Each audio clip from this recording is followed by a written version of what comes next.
Good morning everybody.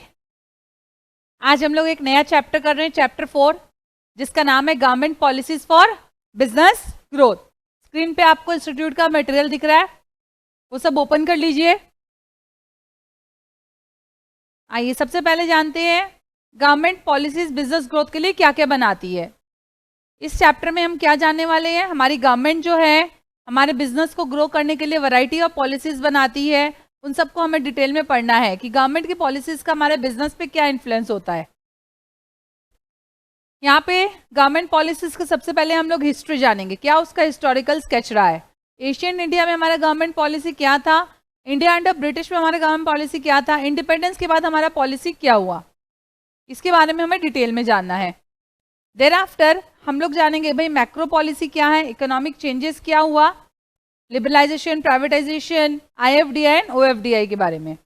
Ma'am ये सब नाम तो सुने सुने लग रहे हैं, लिबरलाइजेशन, प्राइवेटाइजेशन, IFDI, OFDI, सब थोड़ा थोड़ा हमें पढ़ना है, बहुत ज़्यादा डिटेल में भी नहीं जाना है हमें। स्टार्ट करते हैं इंट्रोडक्शन से। इंट्रोडक्शन में यहाँ बोला गया है रमन एक कंप्यूटर साइंस ग्रेजुएट था। रमन एक कंप्यूटर साइंस ग्रेजुएट था। उसने क्या डेवलप किया, उसने एक ऐप बेस्ड सोल्यूशन डेवलप किया ब्लाइंड स्टूडेंट्स के लिए, जो अंधे हैं उनके लिए उन्होंने एक ऐप डेवलप किया। रमन का ही एक फ्रेंड है अली, रमन का एक फ्रेंड है अली, उसने क्या डेवलप किया, वो CA रैंक होल्डर था। तो जब वो CA रैंक होल्डर था उसको 3 बड़े कंपनीज से जॉब के ऑफर थे, उसको 3 बड़े कंपनीज से, 2 बिग ऑडिट फर्म से जॉब का ऑफर था और एक कंसल्टिंग फर्म से था। रमन जो है, रमन टेक्नोलॉजी को समझता है क्योंकि रमन कंप्यूटर साइंस का ग्रेजुएट है, कंप्यूटर साइंस का ग्रेजुएट है, जिसमें उसका ग्रिप टेक्नोलॉजी पे होगा। बट अली जो उसका दोस्त था जो कि CA का रैंक होल्डर है, उसका ग्रिप तो टेक्नोलॉजी पे नहीं है, उसका ग्रिप किस पे होगा, उसका ग्रिप होगा फाइनेंस पे, लॉ पे या अदर चीजों पे। तो अगर ये दोनों साथ में आ जाए, तो यहाँ पे बहुत सारा कमर्शियल पॉसिबिलिटी होगा। रमन ने जो इनोवेशन किया था, जो ऐप बेस्ड सोल्यूशन निकाला था ब्लाइंड स्टूडेंट के लिए, वो रमन जो है अली की मदद से इसको कमर्शियल पॉसिबिलिटी या कमर्शियल अपॉर्चुनिटी में कन्वर्ट कर सकता है, अगर वो लोग दोनों साथ में आ जाएं तो। अब जब साथ में आ जाए तो उनको काम करने के लिए पैसा चाहिए, तो कौन पैसा लगाएगा, वेंचर कैपिटलिस्ट, जो नए नए बिजनेस को फंड करते हैं, वेंचर कैपिटलिस्ट पैसे लगाएंगे। तो यहाँ पे लीगल प्रोसेस होगा, कोई टैक्स की पॉलिसी होगी, कोई बिजनेस का रेस्ट्रिक्शन होगा, कोई फाइनेंशियल रिपोर्टिंग होगा। हर एक नेशन में ये सारे रूल्स रेगुलेशंस फॉलो करने पड़ते हैं। तो ये सारे जो है लीगल प्रोसेस क्या है, टैक्स पॉलिसीज क्या है, बिजनेस रेस्ट्रिक्शंस क्या है, फाइनेंशियल रिपोर्टिंग क्या है, ये सारे मेरे गवर्नमेंट पॉलिसीज का पार्ट होते हैं। तो गवर्नमेंट पॉलिसीज क्या होता है, गवर्नमेंट पॉलिसीज आर सिन क्वा non. What does this word mean, this word mean it is compulsory, it is necessary. The word means compulsory. क्या वर्ड का मीनिंग है, कंपल्सरी और नेसेसरी। तो गवर्नमेंट पॉलिसीज जो है हमारी इकोनॉमी के हर एक स्पेयर के लिए नेसेसरी है। Not only for like startups जो नए रमन और अली है, बट कोई भी बिजनेस, कोई भी लार्ज स्केल हो, कोई भी MNC हो, कोई भी स्मॉल स्केल हो, सबके लिए बिजनेस पॉलिसीज नेसेसरी है। Everyone are governed by government policies, everyone is governed by government policies. जैसे बांग्लादेश हमारा नेबर है, बांग्लादेश हमारा नेबर है, बांग्लादेश में एक स्टेट पॉलिसी है। क्या स्टेट पॉलिसी है, वहां पे import of second hand foreign car is allowed. Foreign car, सबसे पहले फॉरेन कार है, वो भी सेकेंड हैंड, उसका वो भी इंपोर्ट करना, ये बांग्लादेश अलाउ कर रखा है। तो हमारा टोयोटा जो है, टोयोटा एक फॉरेन कार मैन्युफैक्चरर है, यस और नो, इंडिया का तो नहीं है। टोयोटा फॉरेन कार मैन्युफैक्चरर है। टोयोटा ने ढाका में और वहां पे और भी 2 जगह जो है वहां पे सेंटर्स बना रखे हैं। क्या करता है वो, दुनिया का जितना भी सेकेंड हैंड कार होता है ना, दुनिया का जितना भी सेकेंड हैंड कार होता है वो ले जाता है बांग्लादेश, और बांग्लादेश में उसको वापस रिफर्निश करके उसे बेच देता है। ठीक है, ढाका ले जाता है, बांग्लादेश ले जाता है, वहां पे सेकेंड हैंड फॉरेन कार्स को ढाका में बेच दिया जाता है, बांग्लादेश में बेच दिया जाता है। वो एक स्टेट का पॉलिसी है, वो बांग्लादेश का पॉलिसी है कि वो अलाउ करेगा सेलिंग ऑफ फॉरेन कार्स, वो भी सेकेंड हैंड। बट इंडिया के पास नहीं है ये पॉलिसी। इंडिया बोलता है मुझे नहीं चाहिए, इंडिया बोलता है मुझे नहीं चाहिए, मुझे second hand foreign cars import करके यहाँ बेचने वाला कोई भी सिस्टम नहीं चाहिए। तो इंडियन गवर्नमेंट का पॉलिसी है भाई, अगर आप एक फॉरेन कार कंपनी हो, आपको अगर मेरे देश में आके आप अपनी गाड़ी बेचना चाहते हो तो आपको ये काम करना पड़ेगा, आपको सबसे पहले मेरे देश में आके कंपनी खोलनी पड़ेगी अपनी। क्या? मेरे देश में आके अपनी कंपनी खोलनी पड़ेगी, यहाँ मैन्युफैक्चरिंग करनी पड़ेगी, यहाँ मैन्युफैक्चरिंग करनी पड़ेगी गाड़ियों की। ऐसा नहीं है कि आप बाहर बनाए और बाहर कोई भी माल मेरे को बेच दिए। फॉरेन कार्स का अलाउड नहीं है भाई। गवर्नमेंट की पॉलिसी है कि फॉरेन कार्स को इंडिया में पहले क्या करना होगा, वो कंपनी को एक होली ओन सब्सिडरी करना पड़ेगा या यहाँ पे किसी के साथ ज्वाइंट वेंचर में आना पड़ेगा, और आने के बाद जो है वो वहां के कार्स को यहाँ सेल कर सकते हैं। तो what is this policy for India? India का ये पॉलिसी क्या हो रहा है? इंडिया की पॉलिसी होने के कारण हमारे देश में जो है क्या हो रहा है, एम्प्लॉयमेंट आ रही है, हमारे देश में बिजनेस हो रहा है, हमारे देश में जो है इतने लोगों को जो नौकरियां मिल रही है, उनके घर चल रहे हैं, हमारे देश के रिसोर्सेज यूज हो रहे हैं, हमारे सप्लायर्स को सप्लाई करने का मौका मिल रहा है। तो इंडिया बोल रहा है भाई हमारे देश को कोई यूज नहीं कर सकता, आप मेरे देश में आओ, यहाँ पे एक कंपनी बैठाओ या यहाँ पे किसी के साथ ज्वाइंट वेंचर करो और उसके बाद ही हमारे देश के फायदे के हिसाब से अपनी गाड़ियों को यहाँ बेच सकते हो। क्लियर? तो हर एक देश का अपना अलग अलग पॉलिसी होता है, वो देश अपने देश के फायदे को लेके कुछ रूल्स रेगुलेशन या नियम बनाते हैं जो हर एक कंपनीज को फॉलो करने पड़ते हैं, और वो रूल्स रेगुलेशन नियम जो हो जाते हैं उसको हम लोग बोल देते हैं पॉलिसी। क्या बोल देते हैं? पॉलिसी। गवर्नमेंट पॉलिसी का नाम दे देते हैं। क्लियर? तो government policies impact business. Government जो टोयोटा कंपनी जो है, Toyota manufactures car in India as joint venture with Kirloskar motors. ठीक है, टोयोटा का डायरेक्ट यहाँ पे कुछ भी नहीं है, but still it is manufacturing cars in India. ये मैन्युफैक्चरिंग कर रहा है इंडिया में कार, इसके साथ मिलके जॉइंट वेंचर में। क्लियर? अब जो है तो मानिए हमको समझ में आया, गवर्नमेंट पॉलिसीज हमारे बिजनेस पॉलिसीज को इम्पैक्ट करते हैं। गवर्नमेंट पॉलिसी हमारे बिजनेस पॉलिसीज को इम्पैक्ट करते हैं। सिंपल सा लाइन, एक एमसीक्यू का line, government policy impact dash policy too, government policy impact business policies too. Then moving ahead, अब आते हैं हमारे इंडिया में पॉलिसी के बारे में तो हम समझ गए। अब इंडिया में कैसी पॉलिसी रही है, इंडिया में कैसी पॉलिसी रही है। सबसे पहले एशियंट इंडिया, हमारे पुराने टाइम में जब हम लोग ब्रिटिश रूल के अंडर नहीं थे, तब इंडिया में कैसी पॉलिसीज रही है। उस वक्त जो है हमारे पास यूनिवर्सिटीज होती थी। कौन कौन सी यूनिवर्सिटीज थी? बहुत फेमस यूनिवर्सिटीज थी, तक्षशिला, वैशाली, नालंदा। पुराने जमाने में हमारे पास तक्षशिला, वैशाली, नालंदा इस तरह की बहुत अच्छी अच्छी यूनिवर्सिटीज थी। तक्षशिला तो आज भी फेमस है बहुत। ये यूनिवर्सिटीज में क्या होता था, यूनिवर्सिटीज में सब बच्चों को पढ़ाया जाता था। चंद्रगुप्त मौर्य के टाइम पे जब वो राजा थे, चंद्रगुप्त मौर्य जब राजा थे तब उनके सारे स्टेट का पब्लिक पॉलिसी कौन देखते थे? चाणक्य। चंद्रगुप्त मौर्य के टाइम कौन देखते थे? चाणक्य। तो चाणक्य ने एक किताब लिखा था, जिसका नाम था अर्थशास्त्र। क्या नाम था किताब का? अर्थशास्त्र। कौन सा राजा था? चंद्रगुप्त मौर्य। चंद्रगुप्त मौर्य के कौन थे गुरु? गुरु थे चाणक्य। चाणक्य ने कौन सी किताब रखी थी? अर्थशास्त्र। चाणक्य ने कौन सी किताब लिखी थी?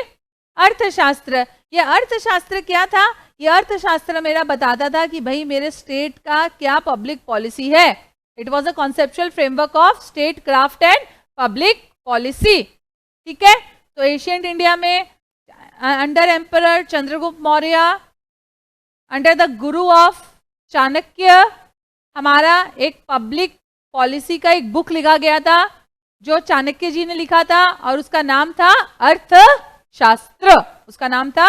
अर्थशास्त्र। इसके अलावा बाहर जो है, बाहर भी मेरे फिलोसोफर्स थे लाइक प्लेटो एंड एरिस्टोटल। बाहर के जो फिलोसोफर्स थे लाइक प्लेटो एंड एरिस्टोटल, ये लोगों ने क्या किया? ये लोग भी बहुत सारे पॉलिसीज बनाए बाहर के लिए। इन दोनों ने भी बहुत पॉलिसीज बनाए। तो अगर आपके एमसीक्यू में आता है कि बाहर के लिए कौन से, एशियंट इंडिया के टाइम में कौन से पॉलिसीज बना रहे थे, जो दो इकोनॉमिस्ट फिलोसोफर्स जो बाहर पॉलिसीज बना रहे थे, वो कौन थे? वो है प्लेटो एंड एरिस्टोटल। फिर अशोका के टाइम जो है, अशोका जिन्होंने मगध को रूल किया था, उन्होंने एक पॉलिसी बनाई थी, policy of peace and harmony. क्या बनाई थी? Policy of peace and harmony. इसके बाद गुप्ताज ने जो है वो बहुत वेरियस पॉलिसीज, गुप्ताज जो है various policies on taxes, trade and welfare, Gupta's जो है various policies on taxes, trade and welfare बनाए थे। इवन अलाउद्दीन खिलजी जो है, उन्होंने एक बहुत ही स्ट्रिक्ट टैक्स रिफॉर्म को लाया था, और अकबर के टाइम तो क्या हुआ था, लैंड रिफॉर्म्स हुए थे। अकबर के टाइम क्या हुआ था, अकबर के टाइम लैंड रिफॉर्म्स हुए थे। ठीक है, तो यहाँ पे कुछ एमसीक्यूज के छोटे क्वेश्चंस आ सकते हैं। भाई अशोका के टाइम कौन सा था, अशोका के time policy of peace and harmony. Guptas के टाइम टैक्स के ऊपर पॉलिसी या ट्रेड या वारफेयर के ऊपर लाया गया था। खिलजी के टाइम एक बहुत स्ट्रिक्ट टैक्स का रिफॉर्म हुआ था। अकबर के टाइम लैंड का रिफॉर्म हुआ गया था। ठीक है, सो पब्लिक पॉलिसीज उस वक्त भी पुराने जमाने भी बनाए जाते थे और इंप्लीमेंट किए जाते थे। ये जो लैंड के जो पॉलिसीज हुए थे, it was under the leadership of Akbar के टाइम। जो लैंड के रिफॉर्म्स हुए थे, it was under the leadership of Todarmal. It was under the leadership of Todarmal. ठीक है, तो पुराने इंडिया में, एशियंट इंडिया में भी पब्लिक पॉलिसीज फॉर्मुलेट हुए करते थे और इंप्लीमेंट हुआ करता था। क्लियर? तो एशियन इंडिया क्लियर। इसके शॉर्ट समरी क्या क्या है फटाफट। एम्परर चंद्रगुप्त मौर्य, चाणक्य एंड अर्थशास्त्र। अदर फिलोसॉफर्स के नेम प्लेटो एंड एरिस्टोटल। उसके बाद जो है आपके Ashoka the great who ruled Magadh, वो कौन सा पॉलिसी लाया था, policy of peace and harmony. इसके बाद गुप्तास ने कौन सी पॉलिसी लाई थी, tax trade and warfare. Tax trade and warfare. उसके बाद अलाउद्दीन खिलजी ने टैक्स रिफॉर्म लाया था। अलाउद्दीन खिलजी ने टैक्स लाया था सिर्फ। और अकबर ने क्या लाया था, अकबर ने लाया था land reforms under the leadership of Todarmal. Under the leadership of Todarmal. ठीक है, क्लियर? आगे बढ़ते हैं। एशियन इंडिया के बाद इंडिया अंडर द ब्रिटिश। जब ब्रिटिश, अब तो पहले एशियन इंडिया था, उसके बाद ब्रिटिश का कब्जा हो गया हमारे इंडिया पे। जब इंडिया जो है ब्रिटिश के अंडर था, तो इकोनॉमिक पॉलिसीज कैसे बनाए जा रहे थे, इकोनॉमिक पॉलिसीज ऐसे पॉलिसीज बनाए जा रहे थे जो हमारे देश के रिसोर्सेज को ड्रेन कर रहे थे। और ड्रेन करके कहाँ ले जा रहे थे, किसके फायदे के लिए, ब्रिटिश के लिए। हमारे देश के रिसोर्सेज को यहां से निकाल के फॉरेन रूलर्स को हम लोग बेनिफिट कर रहे थे। ये सुनो, Dadabhai Naoroji through his work, his book Poverty and Un-British Rule in India.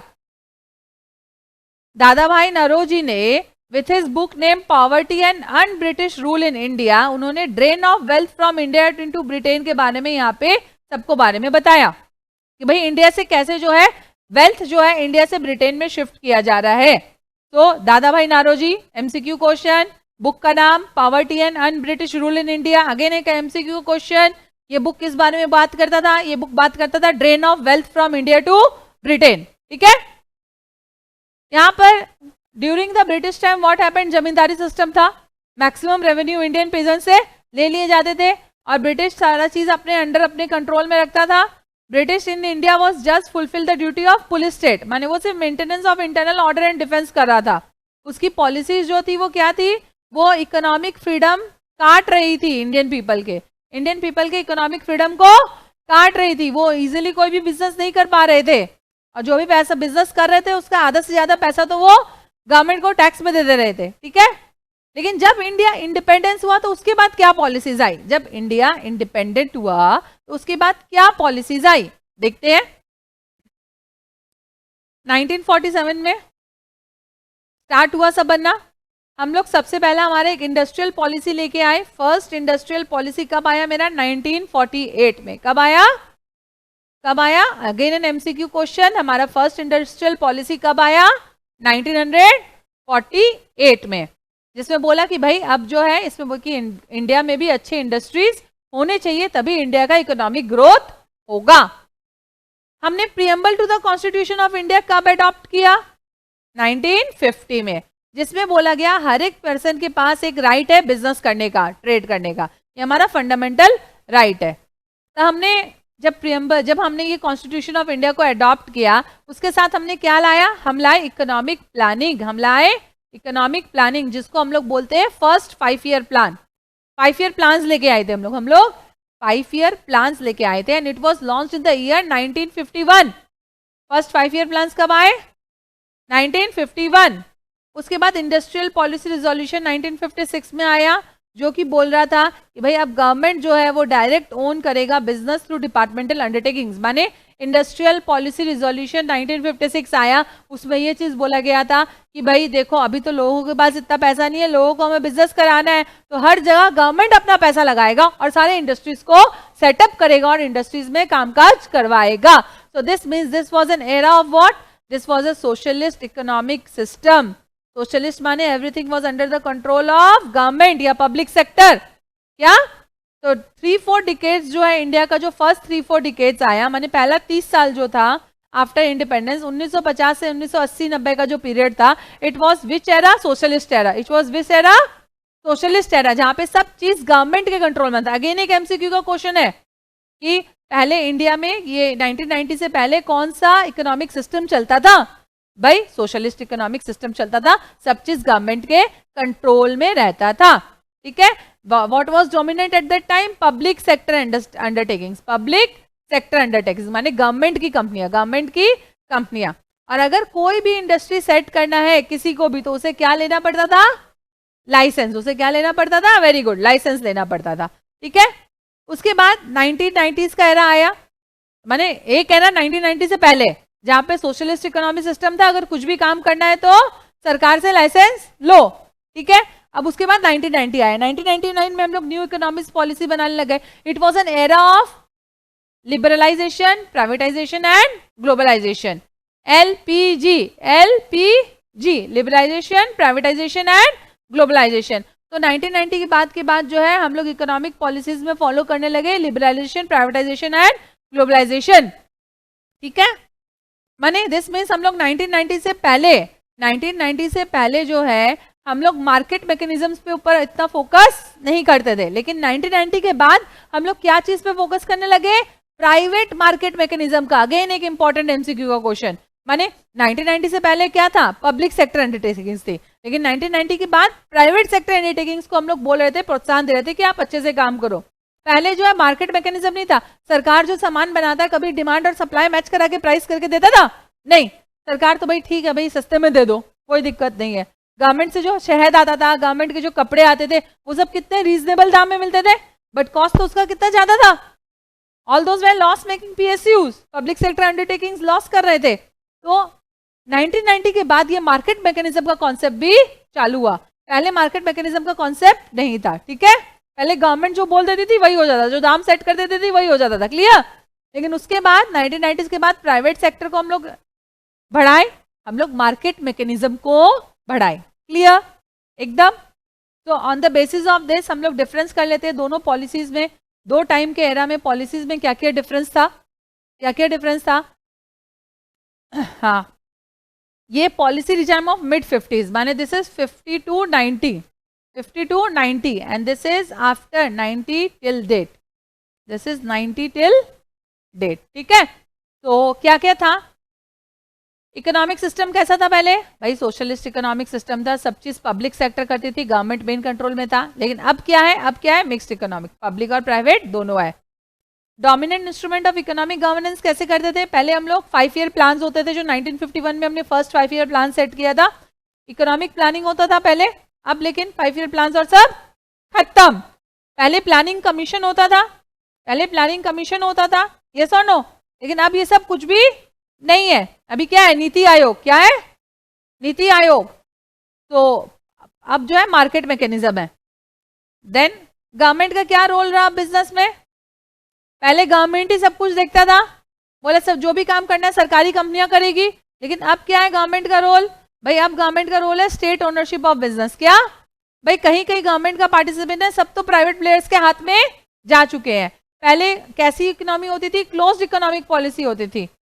और अब क्या है? Open economic policy. Closed economic policy माने पहले देश के अंदर की सामान बिकेगा, ये बिकेगा. लेकिन अब हम लोग फ्री ट्रेड कर दे रहे. क्या कर दे रहे हैं? हम लोग लिबरलाइजेशन, प्राइवेटाइजेशन और ग्लोबलाइजेशन की तरफ गो अहेड कर चुके हैं. हम लोग चाहते हैं free trade through out the world. क्या चाहते हैं? Open economic policy, free trade through out the world. अब गवर्नमेंट का क्या रोल है प्राइवेट बिजनेस में? गवर्नमेंट सिर्फ रेगुलेट करता है और कंट्रोल करता है. यहाँ पे अब पुराने टाइम पे तो रेगुलेशन और कंट्रोल करता था, प्राइवेट कंपनीज को भी लाइसेंस देता था, फिर वो क्या काम किया क्या नहीं किया बहुत चेकिंग होती थी. अब भाई सारे के सारे जो नियम कानून जितने ही पहले स्ट्रिक्ट बनाए हुए हैं सबको रिलैक्स कर दिया गया. प्राइवेट भाई आप अपने अच्छे से काम करो और देश को आगे बढ़ाओ. क्लियर? यहां तक इज इट क्लियर? पक्का?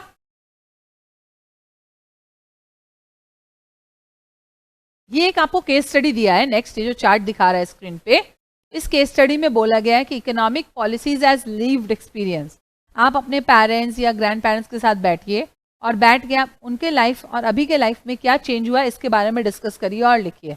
जैसे पहले सीमेंट और स्टील के हाउस कंस्ट्रक्शन के लिए यूज़ होता था, तो 1970s के टाइम ये कैसे यूज़ होता था और आज कैसे यूज़ होता है, आप डिस्कस करिए और लिखिए और देखिए क्या डिफरेंस और क्या चेंजेस आए हैं हमारी इकोनॉमिक पॉलिसी में। ठीक है, पहले सीमेंट मिलता था 1 रुपया में, 1 रुपया में, और आज मिलता है 200 रुपये किलो, आज मिलता है। ठीक है, तो पहले ये सब करने, पहले एक फोन का कनेक्शन लेना, अवेली का phone connection was a very big and tough task. गांव में एक ही फोन आता था, वो भी कोई पोस्ट ऑफिस या कहीं होता था, एंड वहां पे सब जाके अपना टाइम पहले से निर्धारित होता था, जाके बात करते थे। यस और नो? हाँ, और अब सबके हाथ में मोबाइल फोन है, सब फ्री कॉल्स है। यस और नो? फिर भी लोग बात करना कम कर दिए, फिर भी लोग। यस और नो? क्या आप सारा दिन किसी से बात करते हो आजकल? पहले वेट रहता था ना, अरे इसका फोन आएगा, इसको ये बताना है, उसको वो बताना है। अब है, अब क्या है? यूट्यूब है, अपने गेम्स है, अपनी पढ़ाई है, अपना है। यस और नो? पक्का कि नहीं? पहले की तरह दोस्ती यारी है अब? आप स्कूल से निकल के आ चुके हो, आप स्कूल से निकल के आ चुके हो। अगर आज से आप पुराने जमाने का सोचो कि आपके दादाजी और के जो दोस्त यार होंगे वो भी आज के डेट में बहुत अच्छे से मिले जुले होंगे, लेकिन आपके स्कूल के कितने फ्रेंड्स आपके साथ आज टच में हैं? There is a lot of change in the environment, और पॉलिसीज में भी, अकॉर्डिंगली गवर्नमेंट के पॉलिसीज में भी। सो अब नेक्स्ट टॉपिक है spectre of government policies for business. देखो, गवर्नमेंट पॉलिसी जो है वो बिजनेस के हर एक कोने कोने को इम्पैक्ट करती है। इसका मैं शॉर्ट में आपको समरी बता रही हूँ। क्या है? गवर्नमेंट पॉलिसीज जो है वो बिजनेस के कोने कोने को इम्पैक्ट करती है। माने पूरे के पूरे गवर्नमेंट पॉलिसीज और लॉ को एक कंपनी आप बना रहे हो, उसके स्टार्टिंग से लेके कंपनी बंद होने के बाद तक आपको वो गवर्नमेंट के पॉलिसीज, रूल्स एंड रेगुलेशंस को फॉलो करने होते हैं। अगर स्टार्ट करना है, अगर आपको कोई कंपनी बनानी है तो आपको MCA के वेबसाइट से जाके वहां से रजिस्ट्रेशन लेना होगा, पहले नाम चेक करना होगा, कंपनी बनाना होगा। ठीक है, फिर बनाने के बाद उसका ईयरली फॉर्मेलिटीज ROC के कंप्लीट करने पड़ेंगे, टैक्स के फॉर्मेलिटीज कंप्लीट करने पड़ेंगे, तो और बंद करो तो भी ROC, ministry of company affairs के फॉर्मेलिटीज कंप्लीट करने पड़ेंगे। जब तक वो कंप्लीट नहीं होता, जब तक पैन कार्ड सरेंडर नहीं होता, जब तक बैंक अकाउंट बंद नहीं होता, तब तक आपकी कोई भी कंपनी बंद नहीं हो सकती। तो गवर्नमेंट पॉलिसीज जो है बिजनेस के हर एक लाइफ साइकिल में रहता है कौन कर, चाहे वो स्टार्ट से लेके एंड, माने आफ्टर एंडिंग तक भी गवर्नमेंट पॉलिसीज उसके ऊपर अप्लाई करती है। अगर सपोज जो है गवर्नमेंट कोई कंपनी हम बंद कर दिए तो गवर्नमेंट क्या बोलती है, वो कंपनी जो बंद हो गया है उसके में अगर कोई टैक्स की लायबिलिटी रही या उसका कुछ रहा तब भी आप जिम्मेदार होगे। ठीक है, तो सेंट्रल गवर्नमेंट कुछ पॉलिसीज बनाती है, कुछ पॉलिसीज स्टेट गवर्नमेंट बनाती है जो कि हमारे बिजनेस को इम्पैक्ट करते हैं। Clear? This is the short of this. आते हैं भाई कौन कौन सी पॉलिसीज होती है, कौन कौन से पॉलिसीज होती है। इकोनॉमिक पॉलिसीज को सबसे पहले हम लोग 2 पार्ट में डिवाइड करते हैं, 1 और 2। क्या? एक होता है मैक्रो इकोनॉमिक मैनेजमेंट, एक होता है मैक्रो, माने जो पूरे देश के बड़े बड़े वेरिएबल्स को चेक करके जो पॉलिसीज बनाई जाती है उसको हम लोग मैक्रो इकोनॉमिक मैनेजमेंट कहते हैं, उसको हम लोग मैक्रो इकोनॉमिक मैनेजमेंट कहते हैं। और दूसरा होता है एक पर्टिकुलर सेक्टर को देख के जो पॉलिसीज बनाई जाती है उसे हम लोग सेक्टोरियल पॉलिसीज कहते हैं। 2 तरह के पॉलिसीज होते हैं, एक होता है मैक्रो इकोनॉमिक फैक्टर्स को देखते हुए जो पॉलिसीज बनाई जाती है जो पूरे देश के ऊपर लागू होती है, उन तरह के पॉलिसीज को हम लोग मैक्रो इकोनॉमिक मैनेजेरियल पॉलिसीज बोलते हैं, जिसमें आपका फिस्कल पॉलिसी आता है या मॉनिटरी पॉलिसी आता है, जिसमें आपका फिस्कल पॉलिसी आता है और मॉनिटरी पॉलिसी आता है। उसके बाद हम लोग हर एक सेक्टर के ऊपर एक एक पॉलिसीज बनाते हैं, जैसे एग्रीकल्चर के ऊपर जो पॉलिसी बनाए उसे एग्रीकल्चरल पॉलिसी बोल दिए, इंडस्ट्री के ऊपर जो पॉलिसी बनाए उसे इंडस्ट्रियल पॉलिसी बोल दिए, फॉरेन ट्रेड एंड इन्वेस्टमेंट से रिलेटेड कोई पॉलिसी बनाए तो उसे foreign trade and investment policy बोल दिए। तो एक सेक्टर, अगर सपोज मेडिकल एरिया के लिए तो फार्मा पॉलिसी बोल दिए। ठीक है, तो जो सेक्टर के हिसाब से एक पॉलिसी बनाते हैं उसको सेक्टोरियल पॉलिसी बोलते हैं, और जो फैक्टर्स में ना पूरे देश को हिसाब से कोई एक मैक्रो इकोनॉमिक वेरिएबल को पकड़ के, कोई वेरिएबल को पकड़ के हम कोई पॉलिसी बनाते हैं तो उसे मैक्रो इकोनॉमिक मैनेजेरियल पॉलिसी कहा जाता है। जिसमें आपका फिस्कल पॉलिसी आता है और मॉनेटरी पॉलिसी आता है। मैम ये है क्या, फिस्कल पॉलिसी क्या होता है? फिस्कल पॉलिसी क्या होता है भाई? फिस्कल माने पैसा, यस, एक्सपेंडिचर किसका? गवर्नमेंट का। किसका? गवर्नमेंट का। सो फिस्कल पॉलिसी क्या है? Those policies relating to government expenditure, tax and non tax revenue. क्या related to government expenditure, tax का कितना कमाई आया, उन्होंने टैक्स का कितना खर्चा किया। देन मॉनेटरी पॉलिसी क्या होता है? मॉनेटरी पॉलिसी होता है it is related to supply of money, credit and foreign exchange. माने इसमें क्या क्या चीज है मॉनेटरी पॉलिसी में? ये वो पॉलिसीज है that are related to supply of money, market में कितना सप्लाई है मनी का, क्रेडिट कितना लेन देन हो रहा है, कितना फॉरेन एक्सचेंज है, इवन लिक्विडिटी क्या है, इवन लिक्विडिटी क्या है मार्केट में, उसके ऊपर भी जो पॉलिसी होता है दैट इज मॉनेटरी पॉलिसी। और ये एक बार एमसीक्यू के क्वेश्चंस में आया हुआ है कि monetary policy is related to what. Options दिया है, एक उसमें कोई ऑप्शंस एमसीक्यू में दिया हुआ था, शायद ऑप्शन में था credit, supply of money, liquidity, and fourth option was I think so disposable income, which is incorrect, which is incorrect. So monetary policy deals with what? Disposable income was incorrect क्योंकि it deals with supply of money, credit, foreign exchange and liquidity. So disposable income तो कहीं भी नहीं लिखा है, so that was incorrect एक MCQ में। This is just all read out thing, एक बार पढ़ लेना, दैट्स नॉट सो इम्पॉर्टेंट। अब आते हैं नेक्स्ट इंपॉर्टेंट क्वेश्चन में। मैंने बोला मैक्रो वेरिएबल्स होते हैं, तो कौन से मैक्रो वेरिएबल्स होते हैं जो बिजनेस को इम्पैक्ट करते हैं? कौन से मैक्रो वेरिएबल्स होते हैं जो बिजनेस को इम्पैक्ट करते हैं? भाई मेरे 5 तरह के मैक्रो पॉलिसी इंडिकेटर होते हैं, मेरे 5 तरह के मैक्रो पॉलिसी इंडिकेटर होते हैं जो बिजनेस को इम्पैक्ट करते हैं। और वो 5 तरह के मैक्रो इकोनॉमी पॉलिसी इंडिकेटर्स कौन कौन से हैं? भाई मेरा GDP, gross domestic product, inflation, tax का रेट, इंटरेस्ट का रेट एंड एक्सचेंज रेट। ये 5 important significant macro policy indicators है जो बिजनेस को इम्पैक्ट करते हैं। ठीक है, जब फटाफट याद करो पांचों नाम फटाफट याद करो। अगेन एमसीक्यू का एक क्वेश्चन है, अगेन एमसीक्यू का क्वेश्चन है कि भाई मैक्रो पॉलिसी इंडिकेटर्स जो बिजनेस को इम्पैक्ट करते हैं वो कौन कौन से हैं? GDP, inflation, tax, interest, exchange rate. ठीक है, तो दिस थिंग, ये जो भी चीज जो बोला है हमने ऑलरेडी इकोनॉमिक्स में कवर कर लिया है। जो चीज एक साइकिल होता है, एक्टिव हो जाता है, जैसे हाई डिमांड है तो ग्रोथ अपॉर्चुनिटी ज्यादा है तो ज्यादा इन्वेस्टमेंट होगा, अगर ज्यादा इन्वेस्टमेंट हो रहा है तो ज्यादा प्रोडक्शन होगा, ज्यादा प्रोडक्शन होगा तो ज्यादा इनकम होगा, ज्यादा इनकम होने के कारण वापस ग्रेटर डिमांड होगा, दिस मीन्स ग्रोथ होगा, दिस मीन्स ग्रोथ होगा। तो ये एक तरह से विशियस सर्कल है जो चलता ही रहता है एंड वाइज वर्सा। ये ऑलरेडी हमने कर लिया है। तो इसी चीज को macro economic variable and business conduciveness में ये एक टेबल में दिया गया है इंस्टीट्यूट की तरफ से। वो क्या है भाई? मेरा वेरिएबल है जीडीपी। क्या है वेरिएबल? देखो जीडीपी, ग्रॉस डोमेस्टिक प्रोडक्ट। भाई डायरेक्शन है राइजिंग। अगर मेरा जीडीपी राइज हो रहा है तो इसका मीनिंग क्या है? What does it mean? Ma'am इसका मीनिंग है कि इकोनॉमी में ज्यादा से ज्यादा प्रोडक्ट्स मैन्युफैक्चर हो रहे हैं, प्रोडक्ट्स एंड सर्विसेज। तो दिस मीन्स क्या? सब लोग बहुत पॉजिटिव है, तो इकोनॉमी में पॉजिटिविटी का माहौल है, माने हाँ सब कोई डिमांड करे तभी तो मैन्युफैक्चरिंग होगा। तो दिस मीन्स अगर जीडीपी एज अ वेरिएबल जो है ये हाई है, इंक्रीज हो रहा है, तो इसका मीनिंग सब जगह इकोनॉमी में पॉजिटिवनेस है और यहाँ पे हाई डिमांड है। यहाँ पे क्या है? हाई डिमांड है। Second, inflation. अगेन इन्फ्लेशन अगर मेरा वेरिएबल है तो उसका क्या है?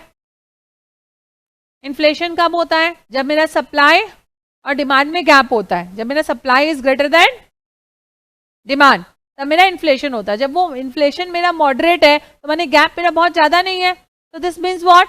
कि इकोनॉमी में कैसा डिमांड है? इकोनॉमी में कैसा डिमांड है? मॉडरेट डिमांड है। और प्रॉफिट का एक्सपेक्टेशंस क्या है? बहुत हाई एबनॉर्मल भी नहीं है, मॉडरेट प्रॉफिट्स हो रहे हैं। देन टैक्स, अगर इकोनॉमी में टैक्स जो है वो कम है तब क्या होगा? अगर टैक्स कम है तो लोग ज्यादा पैसा लगाएंगे, इन्वेस्टमेंट ज्यादा करेंगे, उससे ज्यादा प्रॉफिट अर्न करने का अर्ज रहेगा, तो there will be a positive environment for business. अगर टैक्स कम है और टैक्स ज्यादा है तो नेगेटिव एनवायरनमेंट रहेगा। इंटरेस्ट रेट अगर कम है तो क्या होगा? इंटरेस्ट रेट अगर कम है तो क्या होगा, आसानी से लोन मिल जाएगा क्योंकि आपको कम रेट ऑफ इंटरेस्ट देना पड़ रहा है, तो आसानी से लोग क्रेडिट लेके आराम से अच्छे से बिजनेस अपना कर सकते हैं। एक्सचेंज रेट अगर मॉडरेट है तो क्या हुआ, एक्सचेंज रेट अगर मॉडरेट है तो क्या होगा, हमारा एक्सपोर्ट अच्छा हो जाएगा। एक्सचेंज रेट अगर मेरा मॉडरेट है तो डोमेस्टिक इंडस्ट्री को प्रोटेक्शन मिलेगा ना, और हम बाहर एक्सपोर्ट ज्यादा करेंगे। ठीक है, तो these are some of the factors कि क्या है तो क्या होगा। नेक्स्ट आगे बढ़ते हैं। तो गवर्नमेंट जो है वो बिजनेस, गवर्नमेंट पॉलिसीज बिजनेस को इम्पैक्ट करती है, ये तो हमने समझ गया। बट गवर्नमेंट पॉलिसीज तो बंद कमरों में नहीं बनती, गवर्नमेंट पॉलिसी तो हमारे नेशन को ध्यान में रख के बनाई जाती है। कौन बनाता है, मिनिस्ट्री बनाता है, कोई एक मिनिस्ट्री होता है वो गवर्नमेंट पॉलिसी बनाता है। तो पॉलिसी फॉर्मुलेशन का responsibility lies with home, with a concern ministry. Policy formulation lies with concern ministry. और ये मिनिस्ट्री काम कैसे करती है, through committees, commission and institution. ये मिनिस्ट्री काम कैसे करती है, थ्रू कमिटीज, कमीशन या इंस्टीट्यूशन। आए दिन सुनते रहते, अरे रेल मंत्रालय ने बोल दिया कि हम ये कमीशन बैठा रहे हैं, हम ये कमिटी बैठा रहे हैं, उसका रिपोर्ट आएगा तो उसके बाद हम इसके बारे में सोचेंगे, पॉलिसी बनाएंगे। यस और नो? तो सबसे पहले पॉलिसी बनाने का काम है हमारे कोई मिनिस्ट्री के साथ। अगर रेलवे से रिलेटेड पॉलिसी है तो मिनिस्ट्री ऑफ रेलवेज, टेलीकम्युनिकेशन से रिलेटेड है तो मिनिस्ट्री ऑफ टेलीकम्युनिकेशन। समझे? मिनिस्ट्री कैसे बनाती है, मिनिस्ट्री काम करती है थ्रू कमिटीज या कमीशन या कोई इंस्टीट्यूशन को राय दे दिया, फिर उसका आंसर आता है तब देखती है। ठीक है, तो बेसिकली पॉलिसीज ड्राफ्ट होते हैं, पॉलिसीज ड्राफ्ट बन जाता है इन सबसे। जब कमीशन या कुछ बोलते हैं ना तो पॉलिसी का ड्राफ्टिंग बन गया। जब पॉलिसी का ड्राफ्ट बन जाता है तो उसके बाद वो जो ड्राफ्ट होता है उसको हम लोग पब्लिक डोमेन में अलाउ करते हैं कि भाई आप मुझे सजेशन दो, आप मुझे सजेशन दो, इसमें कमेंट करो कि इसमें क्या अच्छा और क्या बुरा है, इसको क्रिटिसाइज करो, इसमें अच्छाई बताओ, इसको और अच्छा कैसे कर सकते हैं। गवर्नमेंट लोगों से जाके पूछती है, गवर्नमेंट इंस्टीट्यूशन से जाके पूछती है, वो पॉलिसी को पब्लिक डोमेन में रख देती है। जब सजेशंस आता है, अगर उसे कुछ गवर्नमेंट को अच्छा लगता है तो वो इनकॉर्पोरेट करती है और फिर जो है पॉलिसी को 10 फ्रेम कर देती है और इम्प्लीमेंट कर देती है। पॉलिसी को 10 फ्रेम करती है और इम्प्लीमेंट कर देती है। इम्प्लीमेंट करने के भी बहुत सारे तरीके हैं। जैसे रिजर्व बैंक ऑफ इंडिया हमारा एक इंस्टीट्यूशन है, वो क्या करता है, वो government monetary and credit policy को देखता है। बैंक रेट उसके हाथ में होता है, उसके थ्रू वो मनी का सप्लाई और क्रेडिट को इन्फ्लुएंस कर सकता है। सिमिलरली पॉलिसीज जो है वो हम बनाते हैं, फ्रेम करते हैं, पब्लिक डोमेन में रखते हैं, कमेंट, क्रिटिसिज्म, सजेशन मंगवाते हैं, फिर पॉलिसी को फ्रेम करते हैं, फिर उसे इम्प्लीमेंट करा देते हैं। इम्प्लीमेंट कराने के लिए एपेक्स बॉडीज का हेल्प लेते हैं। कुछ इंस्टीट्यूशंस होते हैं जो पॉलिसी को इम्प्लीमेंट कराने में हेल्प करती है। So this means what we did in policy formulation and impact transmission. हमने क्या किया, सबसे पहले पॉलिसी का कॉन्टेक्स्ट देखा, फिर हमने पॉलिसी का कंटेंट बनवाया, फिर इंस्टीट्यूशन से बातचीत किया कि भाई इसको ऐसे लागू करना है, वो करना है, फिर दूसरे इंस्ट्रूमेंट्स लिए, वो इंस्ट्रूमेंट्स के थ्रू जो है, जैसे आरबीआई जो है इंटरेस्ट रेट लिया, यहाँ पे आरबीआई लिखा मैंने, यहाँ पे मैंने इंटरेस्ट रेट लिखा, और ये जो है इंटरेस्ट रेट को उन्होंने मार्केट या पार्टिसिपेंट्स पे लागू कर दिया। सो इस तरह से पॉलिसी फ्रेम होता है और उसका क्या इम्पैक्ट होता है। Is it clear? तो process of policy formulation is dash directional, it is bi directional, it is bi directional. Again एक एमसीक्यू क्वेश्चन, पॉलिसी फ्रेम करने का प्रोसेस क्या होता है, it is bi directional. Policy frame करने का प्रोसेस इज बाई डायरेक्शनल। ठीक है, क्योंकि यहाँ पे रियल टाइम फीडबैक भी रहता है ना, हम लोग पब्लिक डोमेन में रख के उनसे सजेशंस और कमेंट्स और रिव्यू भी मानते हैं, इसीलिए बाई डायरेक्शनल है। क्लियर? एक बार में बनाया और लागू कर दिया ऐसा नहीं है, आपस में बातचीत होता है, आपस में बातचीत होता है। क्लियर?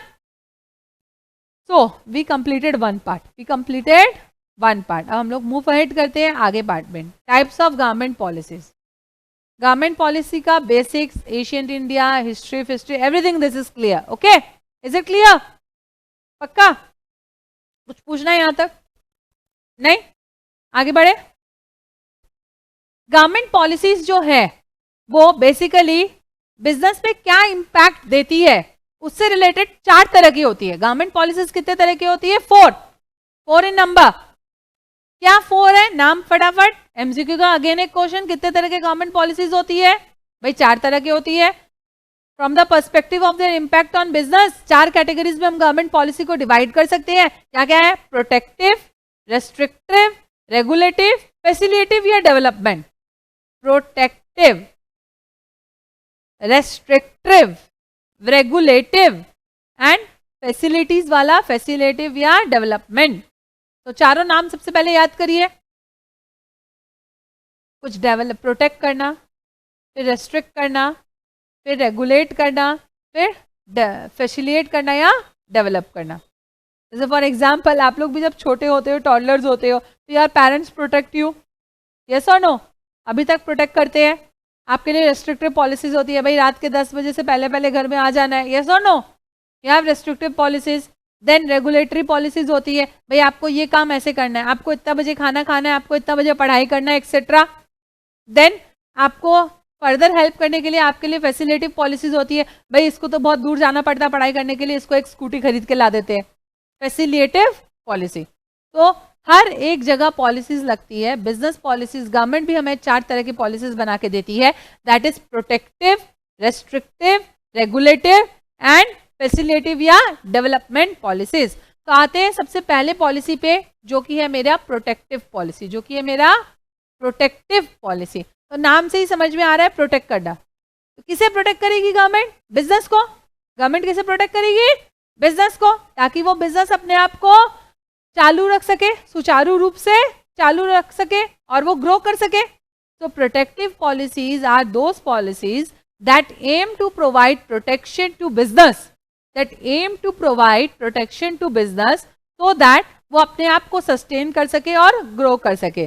तो बेसिकली अगर हम बोले जाएं तो जब हमारा 1950 से 1990s का जो टाइम था, वो टाइम मेरा प्रोटेक्टिव पॉलिसी का था, क्योंकि उस वक्त जो है हम जो है मल्टीनेशनल कंपनीज या बाहर के दूसरे कंपनीज को इंडिया में आके काम करने नहीं दे रहे थे। गवर्नमेंट सारा काम अपने बलबूते कर रही थी, पब्लिक सेक्टर अंडरटेकिंग का बोलबाला था, गवर्नमेंट सारे अपने कंपनीज बना रही थी और उसके थ्रू ही इंडस्ट्रियल डेवलपमेंट, इंफ्रास्ट्रक्चर डेवलपमेंट कर रही थी, बाहर से किसी को भी आने नहीं दे रही थी। तो प्रोटेक्टिव पॉलिसीज क्या होती है? भाई हम हमारे बिजनेस को बचाएंगे, हम हमारे बिजनेस को प्रोटेक्ट करेंगे ताकि मेरा बिजनेस सस्टेन करे और ग्रो करे। और ये कब था? ये economic policies during the 1950s to 1990s रहा, जब हमने प्राइवेट पार्टीज की एंट्री बहुत कम कर दी थी और प्राइवेट पार्टीज को हम, प्राइवेट सेक्टर को, प्राइवेट एंटिटीज को बहुत रूल्स रेगुलेशन से अच्छे से कंट्रोल करते थे, उनको लाइसेंस इजीली नहीं देते थे, सारा काम सरकार ही करती थी। तो that was protective policy. Clear? Protective policy provide protection to business so that they may sustain themselves and grow. Example, restriction of the entry of multinational corporations in India during mid-50s to 80s, during mid-50s to 80s. ठीक है? Then next comes restrictive policy. Next comes restrictive policy. Restrictive policy क्या था? Restrict करना। जैसे आपके घर में policy होगा रात के 10 बजे बाद आप कहीं नहीं जा सकते, आपको घर में आके सोना है, आपको जो भी करना है घर में, उसके बाद बाहर आप नहीं रह सकते। तो this is a restrictive policy. तो रेस्ट्रिक्टिव पॉलिसी क्या करता है? बिजनेस के ग्रोथ पे कुछ ना कुछ रेस्ट्रिक्शन लगा देता है। क्या करता है? बिजनेस के ग्रोथ पे कुछ ना कुछ रेस्ट्रिक्शन लगा देता है, ताकि कोई बिजनेस इतना बड़ा नहीं हो जाए कि वो कंज्यूमर्स को बाद में जाके नुकसान पहुंचा सके, या पब्लिक को एट लार्ज बाद में जाके नुकसान पहुंचा सके। फॉर एग्जाम्पल अमूल का बहुत मोनोपोली चल रहा था, गवर्नमेंट ने जो है न्यूट्रलाइट, ब्रिटानिया, इन सबको ले आए, सबको लाइसेंस दे दिया, सबको परमिशन दे दिया कि हाँ आप भी करो ये काम। अरे किसी एक सिंगल बिजनेस को इतना बड़ा नहीं होने देना है कि वो पब्लिक के साथ खेल सके या पब्लिक के हित पे काम छोड़ दे करना। ठीक है? तो इसलिए गवर्नमेंट जो है रेस्ट्रिक्टिव पॉलिसीज भी बनाती है ताकि उस बिजनेस का ग्रोथ और ना बढ़े, ग्रोथ पे लगाम लगे। अगर सपोज एक ही का रूल हो जाए, बोलबाला हो जाए, तो गवर्नमेंट भी क्या करेगी फिर? वो अगर बहुत ज्यादा ही बढ़ जाएगा, उसके बिना अगर कोई काम ही नहीं चलेगा, तब तो बहुत दिक्कत हो जाएगी इकोनॉमी में। तो गवर्नमेंट को एक ऐसा सिंगल प्लेयर नहीं चाहती कि जिसके वजह से काम ना चले। क्लियर? तो इसलिए वो रेस्ट्रिक्टिव पॉलिसीज लाती है। They put a curb on business growth, they put a curb on business growth. India में ना पहले जो है एक एक्ट था, जिसका नाम था, एमसीक्यू के क्वेश्चंस आते हैं इससे, जिसका नाम था monopolies and restrictive trade practices act. क्या था? Monopolies and restrictive trade practices act, इसको हम लोग MRTP एक्ट भी बोलते थे। ठीक है, it was in the year 1969, it was in the year 1969 establish हुआ था ये एक्ट, MRTP एक्ट। ठीक है, तो monopolies and restrictive trade practices act 1969 था, जो पहले हेल्प करता था कि पावर जो है कुछ लोगों के हाथ में ना चला जाए, इकोनॉमिक पावर जो है वो कुछ लोगों के हाथ में ना चला जाए। बट अब जो है एक्ट वो है नहीं, एक्ट हट चुका है, उसके बदले आ गया आपका कॉम्पिटिशन कमीशन ऑफ इंडिया। क्या आ गया है? Competition commission of India. And ये हम लोग नेक्स्ट चैप्टर में इसको डिटेल में पढ़ने वाले हैं। ठीक है, उसके बदले क्या आ गया? Competition commission of India, and ये हम लोग नेक्स्ट चैप्टर में पढ़ेंगे। क्लियर? तो प्रोटेक्टिव पॉलिसीज कर लिया हमने, रेस्ट्रिक्टिव पॉलिसीज कर लिया हमने, अब बचा रेगुलेटरी एंड फैसिलिटेटिव। रेगुलेटरी जो आपको रेगुलेट करे, हाँ भाई आप रात के 10 बजे से पहले पहले तो घर आ जाओगे, लेकिन आपका सारा दिन भर का जो काम काज है उसमें आप क्या काम कर सकते हो और क्या काम नहीं कर सकते हो, वो भी तो एक नियम होगा। क्या आप सुबह से लेकर रात तक सिर्फ बिस्तर पे लेटे रहोगे, या सुबह से रात तक सिर्फ किताब लेके बैठ के पढ़ते ही रहोगे? नहीं भाई, रूल्स एंड रेगुलेशंस होते हैं। बिजनेस कर रहे हो तो बिजनेस में भी कुछ रूल्स एंड रेगुलेशंस होते हैं, उसे आपको फॉलो करना होगा। आप बिजनेस कर सकते हो, लेकिन बिजनेस में नियम कानून से करोगे। बिजनेस में इफेक्टिव कोऑर्डिनेशन होना चाहिए, बिजनेस के कुछ रूल्स होने चाहिए। आप पहले बिजनेस के रूल्स को सेट कर लीजिए और फिर उस बिजनेस के रूल्स को फॉलो करिए। फॉर एग्जांपल मैक्सिमम MNCs या दूसरी जगह रूल होते हैं ना बिजनेस के, कि भाई आपका जॉब टाइमिंग क्या है, आपको 9 बजे आना है या 10 बजे आना है, आप 7 बजे चले जाइए या 6:30 बजे चले जाइए, आपका वर्किंग आवर्स यही है। यस और नो? तो रूल्स होते हैं कुछ। आपका जो है लंच ब्रेक कितना होगा, लंच ब्रेक आपका 30 मिनट्स का होगा या 45 मिनट्स का होगा, तो वो चीज रूल्स होते हैं और उसे फॉलो करना होता है। तो वो पॉलिसीज जो बनाए जाते हैं कि बिजनेस अपना काम अच्छे से करे, कुछ रूल्स एंड रेगुलेशंस जो बनाए गए उसको उसी तरह से काम सेट करे, रूल्स को पहले सेट कर ले, उसके बाद ही बिजनेस अच्छे से करे, उस तरह की पॉलिसीज को बोलते हैं regulatory policies that regulate the business, that regulate the business. ठीक है, that regulate the business. Is it clear? तो regulatory policies it aim at putting in place an institutional setup for organized function of relative activity या market। ठीक है, organized activity या organized functioning होना चाहिए। For example ministry of railways जो है वो ऑथराइज करता है DGFT को कि वो कुछ डिसीजंस ले सके। RBI जो है वो ऑथराइज करता है, RBI को ऑथराइज्ड है क्या चीज करने के लिए? मनी मार्केट के बारे में डील करने के लिए, फॉरेक्स मार्केट ऑपरेशंस के बारे में।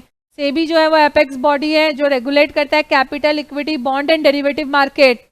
IRDA कौन सा देखता है? IRDA जो है वो इंश्योरेंस इंडस्ट्री के रिलेटेड रूल्स, रेगुलेशंस या पॉलिसीज को चेक करता है, फ्रेम करता है और उसे इम्प्लीमेंट करवाता है। ठीक है, तो these all are regulatory authorities. तो ये IRDA है, ये सेबी है, ये आपका RBI है, ये सारे कौन है? ये है मेरे रेगुलेटरी ऑथोरिटीज जो कि मेरे रेगुलेटरी पॉलिसीज को इम्प्लीमेंट मार्केट में कराने में हेल्प करते हैं। ठीक है, क्लियर?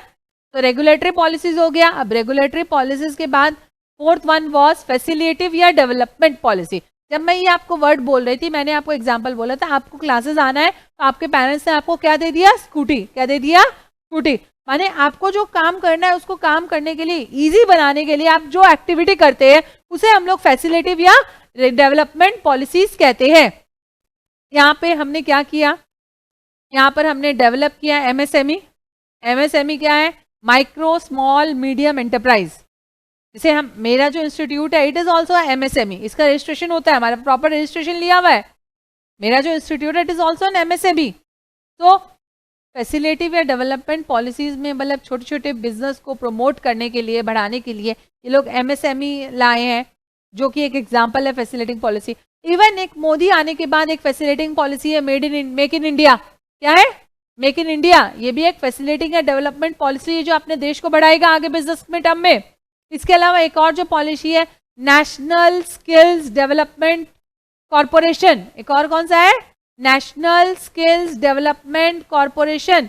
ये अनदर गवर्नमेंट का फैसिलिटेटिंग पॉलिसी है जहाँ पे लोगों को स्किल्स इंप्रूवमेंट किए जाते हैं, लोगों को ट्रेन किए जाते हैं ताकि वो कुछ ना कुछ बिजनेस कर सके। गवर्नमेंट बहुत जगह सेटअप्स लगा रखे हैं, बहुत बड़ी बड़ी कंपनीज जो है इसमें अपना कॉर्पोरेट सोशल रिस्पॉन्सिबिलिटी फुलफिल करती है। इंस्टीट्यूशंस बना रखी है कि हाँ भाई आप आके यहाँ पढ़ के जाइए, हमसे सीख के जाइए फ्री ऑफ कॉस्ट, ठीक है, और फिर उससे आप अपना बिजनेस सेट करिए और बिजनेस अच्छे से करिए। तो NSDC is again another facilitating program of Government of India, and this is again a MCQ question. This is again a MCQ question. So 4 तरह के पॉलिसीज होते हैं, क्या क्या होते हैं फाइनली बता दो मुझे, ये टॉपिक ओवर हो चुका है हमारा, बताओ फटाफट। प्रोटेक्टिव, रेस्ट्रिक्टिव, रेगुलेटिव, फैसिलिटेटिव या डेवलपमेंट। Very good. सो हमने टाइप्स ऑफ पॉलिसीज भी पढ़ लिए, हमने टाइप ऑफ पॉलिसीज भी पढ़ लिए। Government policies for business growth 4 तरह के होते हैं, वो पढ़ लिया। अब क्या है, अब आते हैं इकोनॉमिक चेंज का प्रोसेस। भाई 1990s के बाद जो है, 1991 के बाद माहौल ही अलग था। 1990 से पहले जो है वो सोशलिस्ट इकोनॉमी था हमारा, पब्लिक सेक्टर अंडरटेकिंग था, बट उसके बाद 1991 में जो है हम लोग लिबरलाइजेशन, ग्लोबलाइजेशन और प्राइवेटाइजेशन की तरफ बढ़ने लगे। हमारे इकोनॉमिक पॉलिसी आई, उस वक्त हमारे प्राइम मिनिस्टर थे PV नरसिम्हा राव।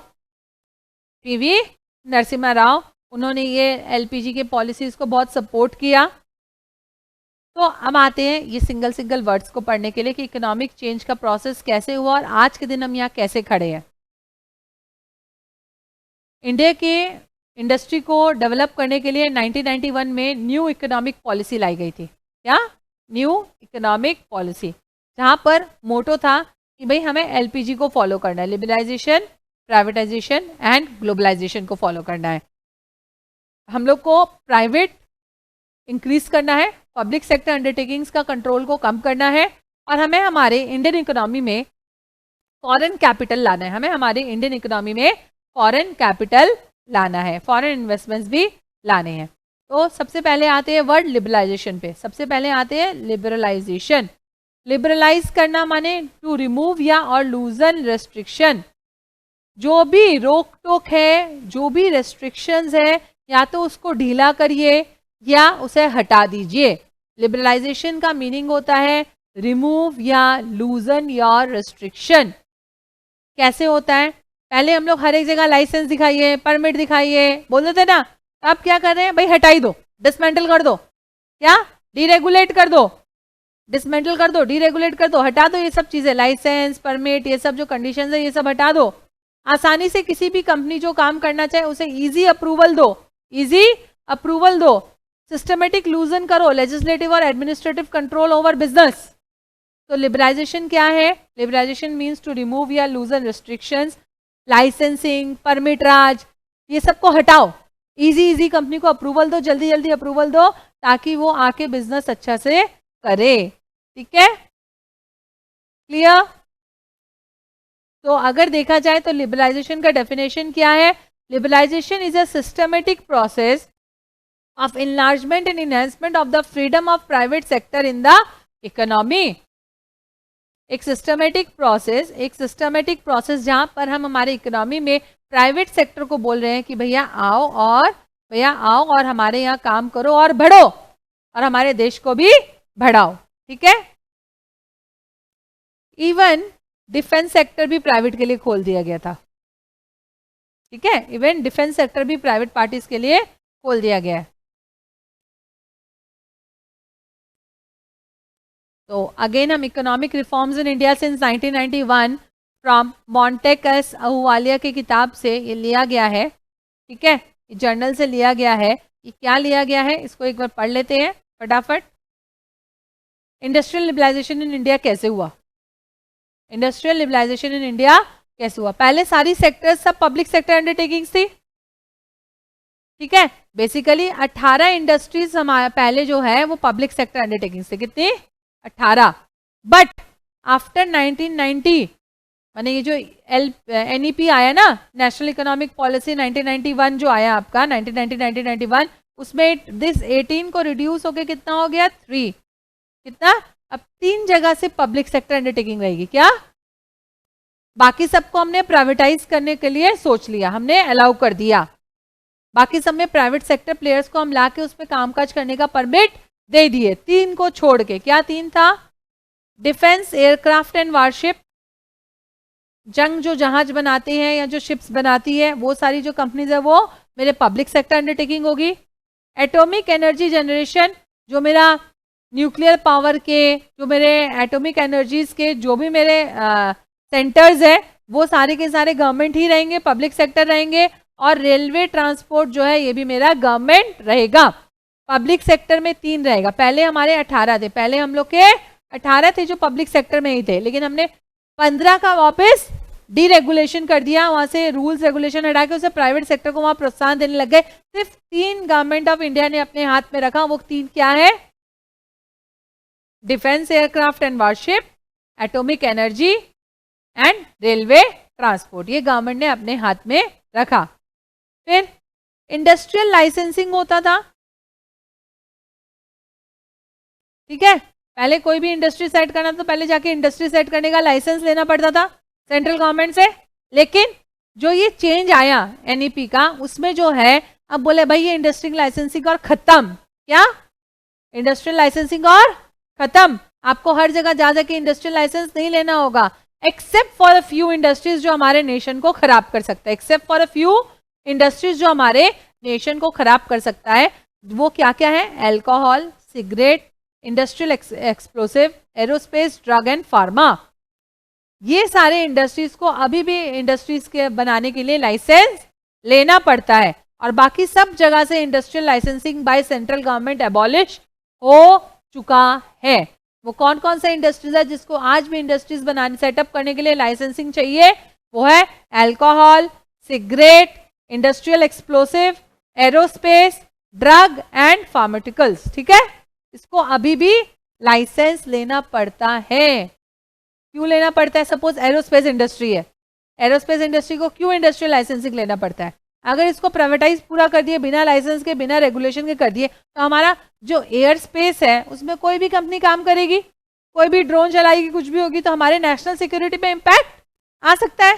यस और नो? कोई प्राइवेट कंपनी, चाइना या जापान, किसी ने भी पैसा लगा दिया, वो प्राइवेट कंपनी पुराना हमारा पूरा एरो सर्विलेंस कर लिया, और उसके बाद हो सकता है कभी भी हमारे ऊपर, जब एयर का कंट्रोल उनके पास है, तो कभी भी हमारे ऊपर कहीं से भी कोई भी दूसरा देश अटैक कर सकता है।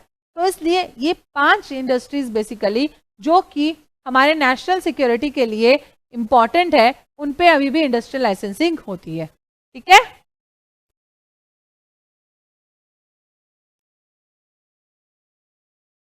नहीं, बहुत रिस्ट्रिक्टिव पॉलिसीज है, ऐसे आसानी से लाइसेंस नहीं देती। देती है। क्यों देती है? दिल्ली में क्यों देती है? क्योंकि उनको रेवेन्यू कमाना होता है। दिल्ली में क्यों अल्कोहल का, क्यों सिगरेट का, इन सब का लाइसेंस मिलता है? क्योंकि गवर्नमेंट को अपने कामकाज करने के लिए पैसे चाहिए, और इस इंडस्ट्री से उनको क्या मिलता है? रेवेन्यू मिलता है, टैक्सेस ज़्यादा मिलते हैं, इनडायरेक्ट टैक्स ज़्यादा मिलता है, डायरेक्ट टैक्स भी ज़्यादा मिलता है, इसलिए ये लोग हमेशा इनको चलाते हैं। लेकिन हर कोई ईजिली नहीं चला सकता इसको। क्या करें, लोगों का खान पान ऐसा हो गया है, लोग जो है अपने आप को जो सिगरेट फूकते हैं वो समझते हैं कि वो बहुत बड़ा काम कर रहे हैं। गवर्नमेंट बोलता है आप सोच रहे हो बड़ा काम कर रहे हो, अपना सेहत भी खराब कर रहे हो, एनवायरनमेंट भी खराब कर रहे हो, आपको खराब करना है करो, मैं आपसे इतना टैक्स वसूलूंगा कि आप खरीद ही नहीं सकोगे। क्या? तो उसमें हाई टैक्सेस लगा के गवर्नमेंट इंडस्ट्रीज में वो प्रोडक्ट हाई टैक्सेस लगा देता है उस पर, जो हमारी इकोनॉमी के लिए खराब होता है उस पर हमेशा टैक्सेस हाई रहता है। अब जो पी रहा है वो तो कंज्यूमर है, वो कंज्यूमर है ना। अब आपकी इच्छा, आपको पीना है, आप ज़्यादा टैक्स देके, आपका पॉकेट से आप ज़्यादा पैसा ढीला कर रहे हो, फिर भी आप पी रहे हो, तो गलती आपकी है। गवर्नमेंट ने तो अपना एक रेस्ट्रिक्टिव प्रैक्टिस लगा दिया, गवर्नमेंट ने तो इन्वायरमेंट को प्रोटेक्ट करने के लिए एक रेस्ट्रिक्टिव प्रैक्टिस लगा दी कि टैक्स ज़्यादा कर दिया। अब फिर आपके पास पैसा, आप टैक्स ज़्यादा देके भी फिर तो गवर्नमेंट क्या करेगा? बंद एकदम कर नहीं सकता क्योंकि उसका रेवेन्यू खत्म हो जाएगा। समझे? देन हमारा कौन सा एक्ट था? Monopolies and restrictive trade practices act 1969। ये डिस्करेज करता था concentration of economic power under few hands. इसको हमने एबॉलिश किया और हमने इसको रिप्लेस किया न्यू कंपटीशन लॉ को। क्या था? Competition commission of India. ठीक है। नेक्स्ट अपने आप पढ़ लीजिएगा आप। सो लिबरलाइजेशन जो है, what cause liberalisation? Liberalisation resulted in opening of a new industrial sector for private enterprise, ठीक है, that were hired to exclusive state monopolies। यहां तक क्लियर? यस और नो?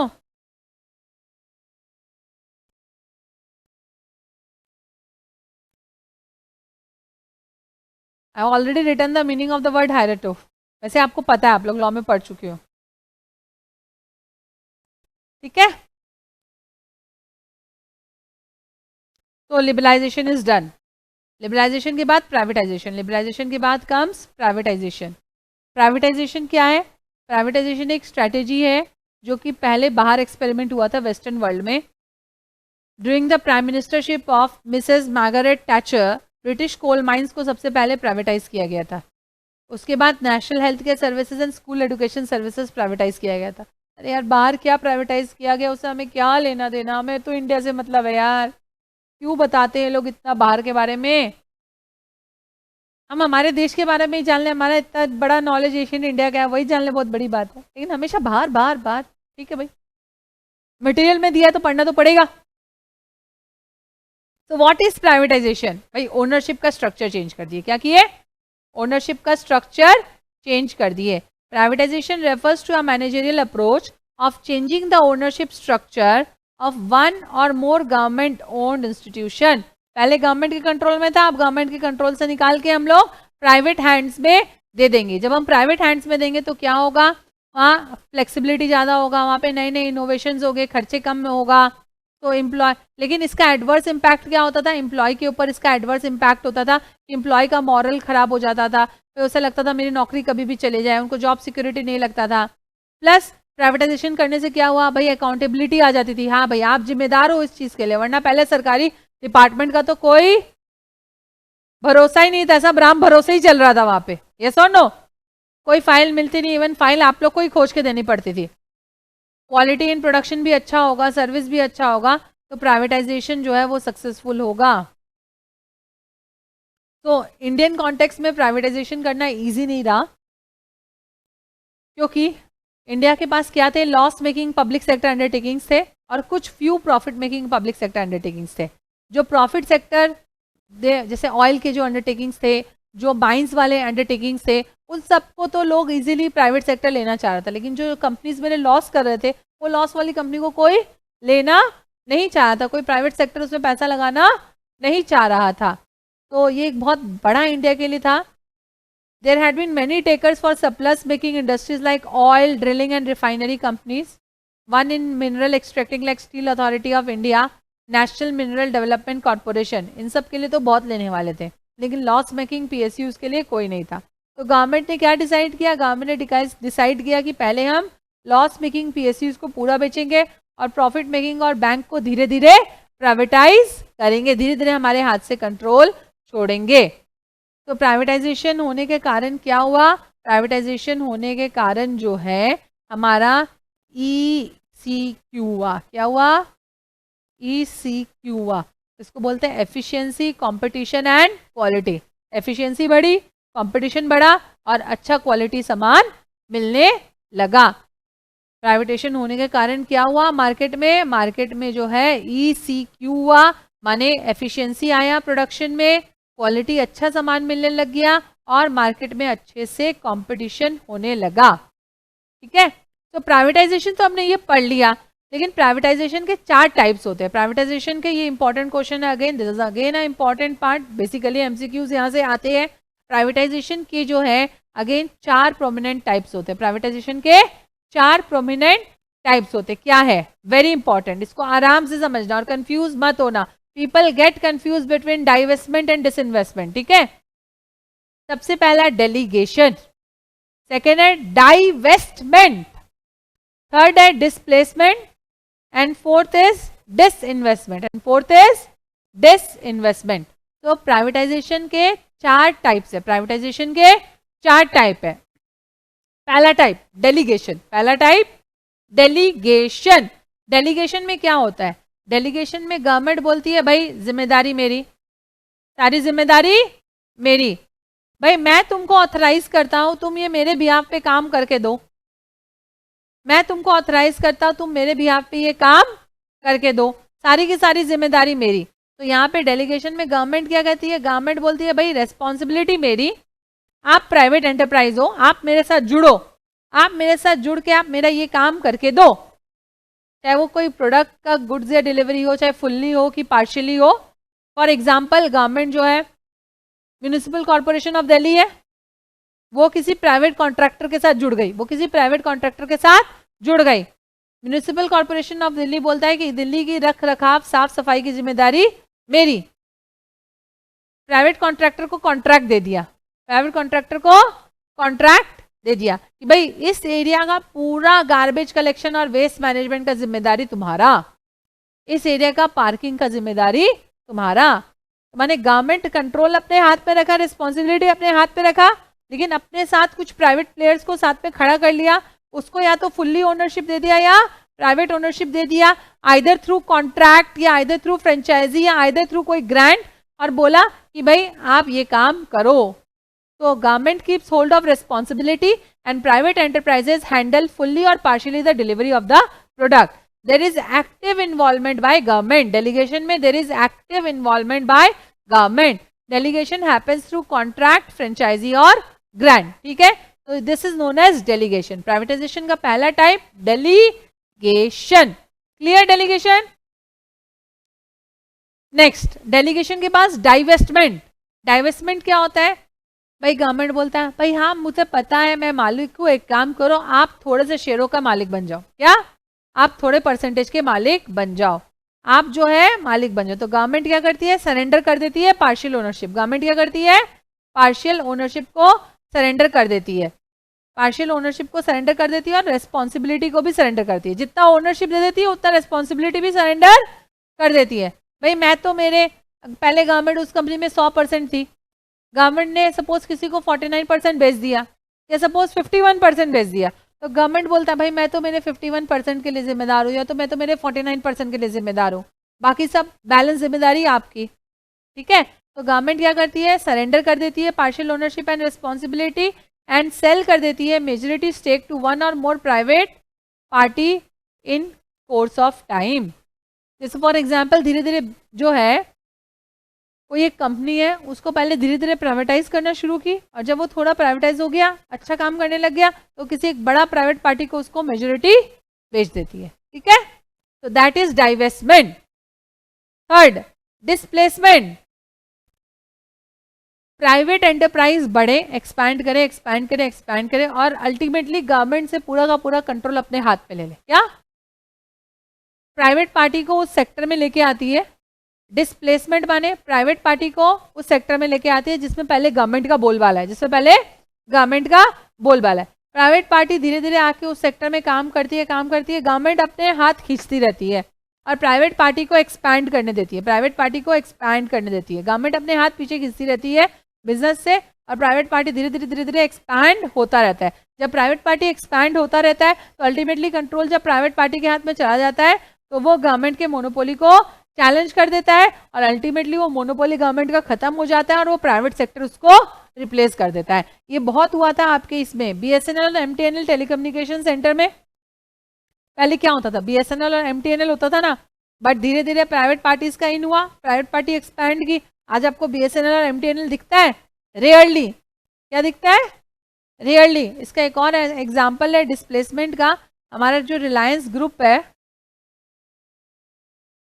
हमारा जो रिलायंस ग्रुप है इसने भी NOCIL को रिप्लेस किया था, इसने भी डिस्प्लेस किया था, Reliance group displaced NOCIL।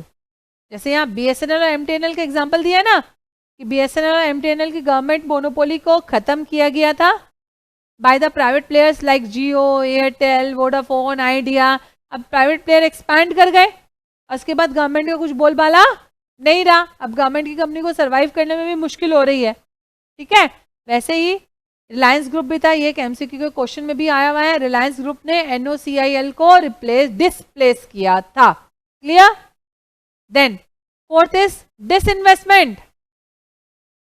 Disinvestment क्या होता है? भाई हमारा जो ओनरशिप का स्टेक है, मैं 100% के मालिक हूँ, 20% बेच दिया प्राइवेट को, 30% बेच दिया प्राइवेट को, माने मैं मेरा ओनरशिप का स्टेक किसी प्राइवेट पार्टी को सेल कर दे रही हूँ। क्लियर? तो these are the 4 types of privatisation: delegation, divestment, displacement and disinvestment. And disinvestment, do not get confuse between this 2 words. ठीक है? डाइवेस्टमेंट और डिसइन्वेस्टमेंट के बीच में कंफ्यूजन नहीं होना चाहिए। डाइवेस्टमेंट में गवर्नमेंट जो है सरेंडर करती है पार्शियल ओनरशिप और रिस्पॉन्सिबिलिटी, ताकि बाद में जाके वो मेजोरिटी स्टेक प्राइवेट एंटिटी को बेच पाए। और डिसइन्वेस्टमेंट में वो अभी जो है एक पोर्शन बेचती है आपके प्राइवेट पार्टी को। Do not gate confused. Disinvestment में अभी बेच रहे हैं, डाइवेस्टमेंट में अभी भी मेरे पास ओनरशिप है और मैं अभी भी रिस्पॉन्सिबल हूं। क्लियर? बाद में बेचूंगी प्राइवेट पार्टी को, अभी हम पूरा चीज लूजन नहीं कर रहे हैं। Is it clear? तो 4 types of privatisation there: delegation, divestment, displacement and disinvestment. Clear है? तो हमने कर लिया क्या क्या? हमने कर लिया लिबरलाइजेशन डन है, प्राइवेटाइजेशन डन है, अब हमारा बचा ग्लोबलाइजेशन। अब बचा हमारा ग्लोबलाइजेशन। ग्लोबलाइजेशन मेरा एक प्रोसेस होता है जहां पर हम हमारे सारे ट्रेड बैरियर्स को हटा देते हैं। हम हमारे सारे ट्रेड बैरियर्स को हटा देते हैं ताकि पूरे के पूरे वर्ल्ड में इजीली हम लोग बिजनेस कर पाए, ताकि पूरे के पूरे वर्ल्ड में हम लोग इजीली बिजनेस कर पाए। हम लोग का बाहर के पैसे आराम से हमारे देश में आए, हम हमारे देश के लोग भी बाहर आराम से पैसा लगाएं इंडस्ट्रीज में। तो इसको हम लोग कहना चाहते हैं ग्लोबलाइजेशन। इसे कहते हैं हम लोग ग्लोबलाइजेशन। तो एक नेशन के डेवलपमेंट में ग्लोबलाइजेशन को अचीव करने के लिए बहुत इंपॉर्टेंट रोल जो निभाते हैं उनका नाम है फॉरेन डायरेक्ट इन्वेस्टमेंट। और सिंस ये इंडिया में आता है तो इसे बोलते हैं इनवर्ड। क्या? इंडिया में अगर आपके देश में कोई बाहर के लोग पैसा लगा रहे हैं तो उसे बोलते हैं इनवर्ड फॉरेन डायरेक्ट इन्वेस्टमेंट। क्या कहते हैं? Inward foreign direct investment. भाई फॉरेन डायरेक्ट इन्वेस्टमेंट जो है ये बहुत इंपॉर्टेंट रोल निभाता है in the development of a nation. Capital मिलता है यहाँ से, जिसके कारण एक नेशन ओवरऑल डेवलप करेगा। क्योंकि कुछ भी डेवलपमेंट करने के लिए पैसे चाहिए, और अगर किसी देश के पास पैसे नहीं है तो वो डेवलप आसानी से नहीं कर पाएगा। तो बाहर से लोग पैसा लगाते हैं, बाहर से लोग पैसा लगाते हैं। तो बाहर से लोग पैसा लगाते हैं। एक क्लोज्ड इकोनॉमी के लिए अगर प्राइवेटाइजेशन तभी सक्सेसफुल होगा अगर हम ग्लोबलाइजेशन की तरफ आराम से बढ़े। ग्लोबलाइजेशन मेरा wide market of goods and services create कर देता है। ग्लोबलाइजेशन मेरा wide market of good and services create कर देता है। फॉरेन डायरेक्ट इन्वेस्टमेंट वर्ड का मीनिंग क्या है? फॉरेन डायरेक्ट इन्वेस्टमेंट वर्ड का मीनिंग है कि भाई flow of capital investment to an enterprise in a nation by another enterprise located in different nation. बाहर के देश का कोई एक दूसरा एंटरप्राइज हमारे देश में किसी एंटरप्राइज के अंदर पैसा लगा रहा है, कैपिटल इन्वेस्टमेंट कर रहा है। तो what is FDI? Foreign direct investment is described as flow of capital investment to an enterprise in a nation by another enterprise in another nation by capturing a majority stake in ownership। बाहर वाला जो देश है जो यहाँ पैसा लगा रहा है वो उस एंटरप्राइज, जिस एंटरप्राइज में पैसा लगा रहा है वो उसका मेजोरिटी स्टेक ले लेता है। ठीक है? परमिशन फॉर एफडीआई जो है वो यूनिफॉर्म नहीं होता। परमिशन फॉर एफडीआई जो है वो यूनिफॉर्म नहीं होता। कहीं किसी जगह 100% एफडीआई अलाउड है और किसी जगह 26%, 49% या 51%। 2 तरह के रूट होते हैं फॉरेन डायरेक्ट इन्वेस्टमेंट करने के लिए। 2 तरह के रूट होते हैं, एक होता है डायरेक्ट रूट और एक होता है ऑटोमेटिक रूट। क्या होता है? एक होता है डायरेक्ट रूट और एक होता है ऑटोमेटिक रूट। अगर सपोज किसी इंडस्ट्री में अगर गवर्नमेंट बोल रही है कि आप 26% पैसा लगा सकते हो, फॉरेन के बाहर के देश जो है इसमें 26% पैसा लगा सकते हैं, लेकिन सपोज आप चाहते हो कि ज़्यादा पैसा लगे, तो आप ऑटोमेटिक रूट को फॉलो कर सकते हो। ऑटोमेटिक रूट में मेरा एक फॉरेन इन्वेस्टमेंट फैसिलिटेशन पोर्टल होता है। क्या होता है? फॉरेन इन्वेस्टमेंट फैसिलिटेशन पोर्टल होता है, FIFP। एक फॉरेन इन्वेस्टमेंट फैसिलिटेशन पोर्टल होता है FIFP, आप उसके थ्रू जो है परमिशन लेके एक्स्ट्रा अमाउंट लगा सकता है कंपनी, ठीक है। तो दो तरह का रूट होता है, या तो डायरेक्ट रूट, डायरेक्ट से नहीं हुआ तो ऑटोमेटिक रूट के थ्रू जा सकते हैं, क्लियर। बहुत सारे ऐसे जगह होते हैं जहां इंडियन का सिक्योरिटी इंटरेस्ट होता है, तो वहां पे FDI एकदम परमिटेड नहीं है। एरियाज लाइक मीडिया या defence could compromise on India security interest, hence no FDI should be permitted. Where there is no approval through automatic route, company concerned has to seek permission from FIFP, Foreign Investment Facilitation Portal. अगर automatic route के through direct approval नहीं आ रहा है, automatic route के through direct approval नहीं आ रहा है, तो कंपनी जो है वो कहाँ से परमिशन लेगा? फॉरेन इन्वेस्टमेंट फैसिलिटेशन पोर्टल से, क्लियर। कुछ कुछ सेक्टर्स है जहां प्रोहिबिटेड है, FDI प्रोहिबिटेड है, फॉरेन डायरेक्ट इन्वेस्टमेंट प्रोहिबिटेड है, बोथ थ्रू एनी रूट, चाहे वो गवर्नमेंट का डायरेक्ट रूट हो चाहे वो ऑटोमेटिक रूट हो। यहाँ पर बाहर के पैसे नहीं लग सकते। वो कौन कौन से हैं भाई? ऐसे आपके 9 जगह दिए हुए हैं जहाँ पे बाहर के पैसे नहीं लिख सकते। क्या क्या है? एटॉमिक एनर्जी, ये याद करना है आपको, कहाँ कहाँ पर बाहर के पैसे नहीं लग सकते। This is again important MCQ questions के लिए। Atomic energy, lottery business, gambling और बेटिंग, चिट फंड का बिजनेस, निधि कंपनी का business, agricultural business except this, agriculture and plantation activities except this, except floriculture, horticulture, seed, animal husbandry, PC culture, cultivation of vegetable, mushroom, under controlled conditions and services related to agro and allied sector, और tea plantation. इन सब को छोड़ के बाकी जगह नहीं लग सकते। कहाँ लग सकते हैं? फ्लोरिकल्चर में लगाओ, हॉरिकल्चर में लगाओ, डेवलपमेंट ऑफ सीड में लगाओ, टी प्लांटेशन में लगाओ, वो सब चलेगा, लेकिन दूसरी जगह नहीं लग सकते। Housing and real estate business में बाहर का पैसा नहीं लग सकता except for the development of township. अगर आप कोई टाउनशिप बना रहे हो तो बाहर का पैसा आ सकता है, नहीं तो नहीं लग सकता। रेसिडेंशियल या commercial premises, road, bridge to the extent specified. Trading नहीं हो सकता ट्रांसफरेबल डेवलपमेंट राइट्स में। सिगार, ये सब जो गंदे गंदी चीज है, टोबैको और उसके सब्स्टिट्यूट्स वाले सारे काम, वहां पे पैसे बाहर के नहीं लग सकते, ठीक है। It is prohibited through any route. India is a prominent destination for foreign direct investment. India generally receives FDI from US, Britain, Singapore, Japan and USA। And a time was there जब India का सबसे ज्यादा FDI आया था Mauritius से। Mauritius was the largest source of FDI in India at one point of time, ठीक है। Then मैंने FDI तो पढ़ लिया हमने, FDI क्लियर है। अब FDI के बाद आ रहा है foreign institutional investor. Foreign direct investment सीख लिए, वर्ड का मीनिंग सीख लिया, आ गया। बाहर की कोई कंपनी हमारे देश की कंपनी में पैसा लगा रही है, उसके बदले जो है उसका स्टेक ले रही है। तो FII, what is FII? Foreign institutional investor. Foreign institutional investor, FII क्या होते हैं? ये मेरे लार्ज फॉरेन ग्रुप्स होते हैं जिसके पास बहुत सरप्लस इन्वेस्टेबल फंड रहता है। क्या रहता है? वो अलग अलग देशों में अपना पैसा लगाते हैं। फॉरेन इंस्टीट्यूशनल इन्वेस्टर्स मेरे इन्वेस्टर्स होते हैं जो अलग अलग देशों के अच्छी अच्छी कंपनीज में पैसा लगाते हैं और उससे रिटर्न कमाने की उम्मीद रखते हैं। FII जो है रजिस्टर्ड अब्रॉड होते हैं। कहाँ होते हैं? बाहर रजिस्टर्ड होते हैं। FII बाहर रजिस्टर्ड होते हैं और ये इन्वेस्ट करते हैं इन अदर नेशंस। कहाँ इन्वेस्ट करते हैं? दूसरे नेशन के इक्विटी मार्केट में, हेज फंड में, पेंशन फंड में, म्यूचुअल फंड में इन्वेस्ट करते हैं। दूसरे अलग देश के शेयर मार्केट में इन्वेस्ट करते हैं। FII का स्ट्रॉन्ग रिसर्च टीम होता है, JP मॉर्गन एक्सेट्रा। FII का स्ट्रॉन्ग रिसर्च टीम होता है, वो स्पेकुलेट करता है कि इस देश में पैसा लगाना चाहिए कि नहीं लगाना चाहिए, और स्पेकुलेशन के बाद इन्वेस्ट करता है कंट्री में। क्यों इन्वेस्ट करता है? क्योंकि उसे लग रहा है कि यहाँ पे हमें बहुत अच्छा रिटर्न मिलेगा, यहाँ पे हमें बहुत अच्छा रिटर्न मिलेगा।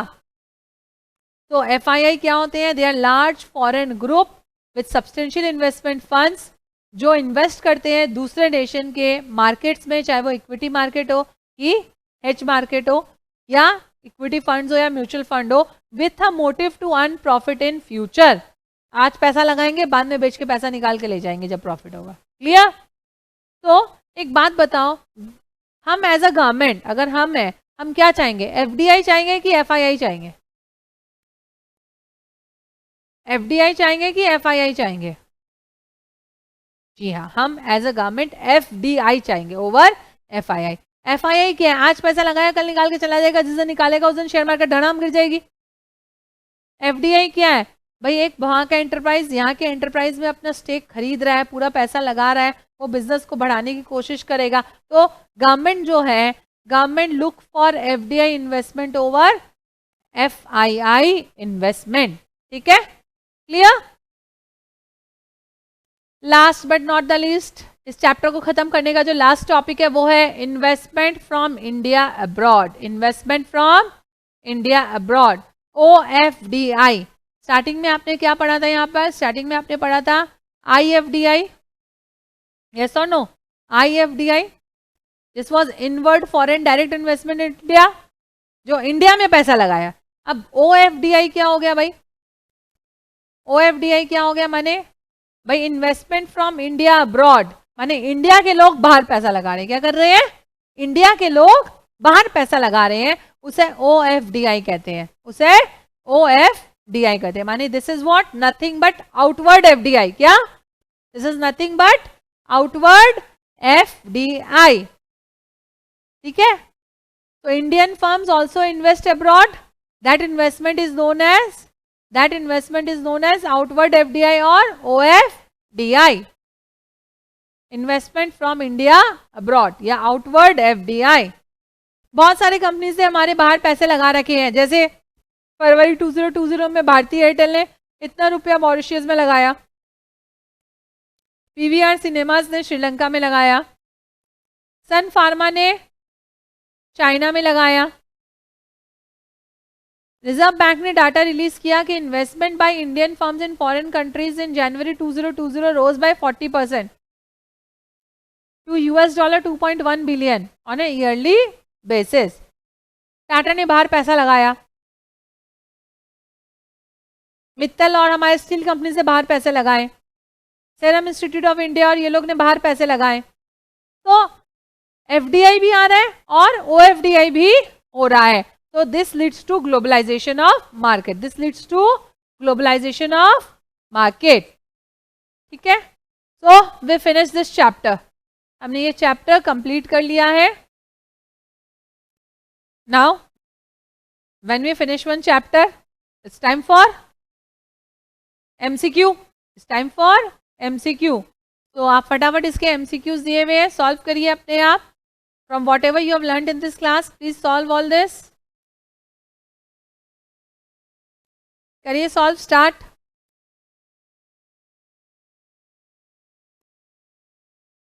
Fiscal policy relates to government expenditure and government revenue, A and B.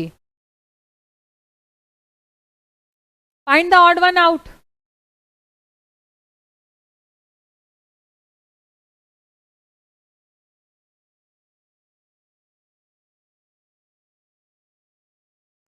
Why?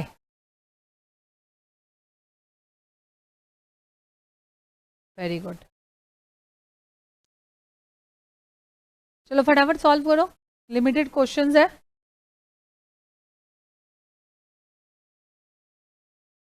After independence and up to first 3-4 decades, the economic system prevalent in India may be regarded as socialistic. Which of the following policy pertains to macroeconomic management? Macro, fiscal and monetary. Consider the two columnar interpretation of economic policies of liberalization, privatization and globalization and choose the correct combination of the answers given below it.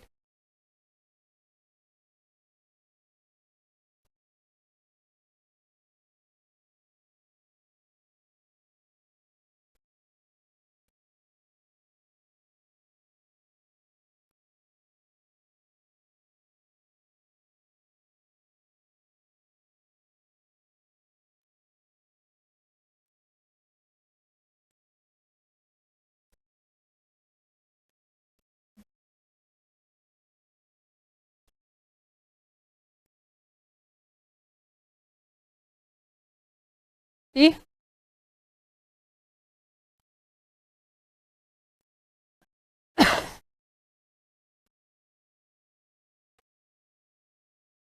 5 minute लगेगा, इसको खत्म कर लो फटाफट। कोई problem है तो पूछ लो इसमें, ज़्यादा क्वेश्चंस तो है नहीं मटेरियल में, 30 क्वेश्चन ही तो है, 5 मिनट लगेगा, फटाफट करिए आप।